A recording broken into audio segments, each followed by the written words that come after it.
lumière du jour, on peut l'exposer. Et c'est ce qu'on est en train de faire. Et c'est de ça qu'ils ont très peur, Marc, que le peuple en sache trop vite.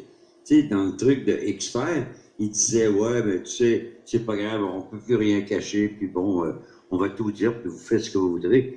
Je crois que c'est une façon subtile aussi de l'auteur de nous dire qu'ils ont perdu le contrôle. Ils ont perdu le contrôle jusqu'à un certain point. L'outil qu'ils se servaient contre nous pour nous surveiller, avoir un profil psychologique sur tout ce qu'on aime, ce qu'on n'aime pas, etc. Ben là, nous aussi, on s'en sert entre nous et contre eux. Et c'est pour ça qu'ils veulent, c'est pour ça que la fameuse loi sur la censure et aussi les droits d'auteur. Donc, pour n'importe quelle raison, au nom des droits d'auteur, on va te retirer ta vidéo, on va te fermer ta chaîne, on va faire plein de trucs. Donc, cette loi-là, elle a été créée pour nous, les dissidents. Un dissident, c'est quelqu'un qui non seulement n'adhère pas au système, mais qui veut en sortir, et le dissident aussi, c'est un activiste. Il se dénonce, il reste pas assis là sur son derrière, sur le sofa, en train de regarder une joute de n'importe quoi. Donc, c'est regrettable, parce que la vérité, elle est pas toujours belle. Mais si on ferme les yeux sur des horreurs qui arrivent, là, Marie nous parle de quelque chose qui est arrivé en Afrique. Ben oui, mais pendant qu'on se parle en ce moment, en France, il y a combien de femmes, d'enfants, et même d'hommes, qui se font maltraiter, agresser, on peut imaginer n'importe quelle horreur. C'est pas d'imaginer ces choses-là, mais il faut le savoir, c'est important. Pourquoi? Parce on ne peut pas rester stoïque devant une telle nouvelle. On peut pas dire, ah, mais tu vois, c'est leur karma. Ça, c'est le nouvel, ça. Ah, ben, peut-être que dans une vie antérieure, il était peut-être très méchant, tu vois, puis il mérite ça. Il y a personne qui mérite ça.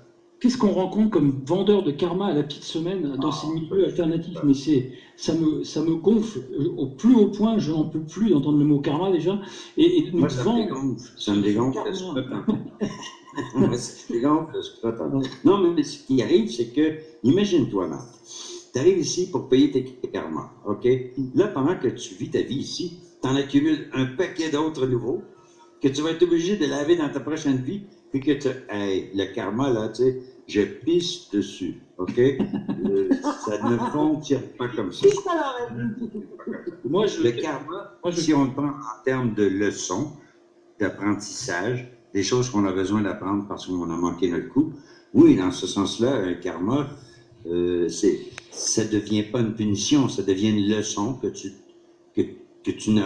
as raté, une leçon que tu n'as pas voulu apprendre ou que tu n'as pas voulu écouter. Mais là, on te donne le choix, dans le sens qu'on te met la vie, ton existence, ta réalité, ton âme, ton esprit, te met dans une situation où, justement, elle va tout faire pour que tu t'ouvres les yeux et que tu retrouves ton humilité, ta simplicité et le vrai toi que tu es dans le fond. Et tout ça, c'est un cheminement. Et ce cheminement-là, il n'est pas toujours facile. Hein? Des fois, il est très pénible. Au contraire, il peut être très pénible. Mais où il y a de la volonté, il y a du pouvoir. Where there's a will, there's a way. Quand il y a une volonté, il y a toujours un chemin, il y a toujours une façon. Donc, ça, c'est un message d'espoir. Arrêtez avec vos karmas, ça ne finit plus.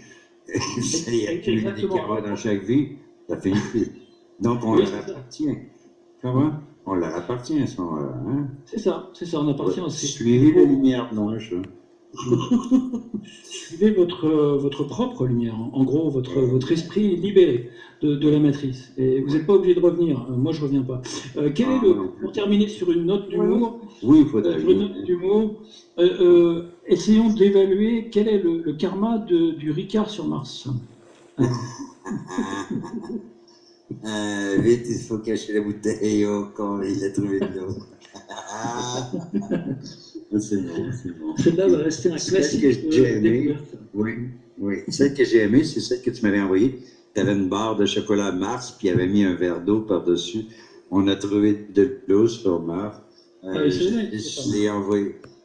Je l'ai envoyé même dans des chaînes, pas des chaînes, mais des pages Facebook en anglais, puis ils l'ont apprécié. Alors, non, c'est cute.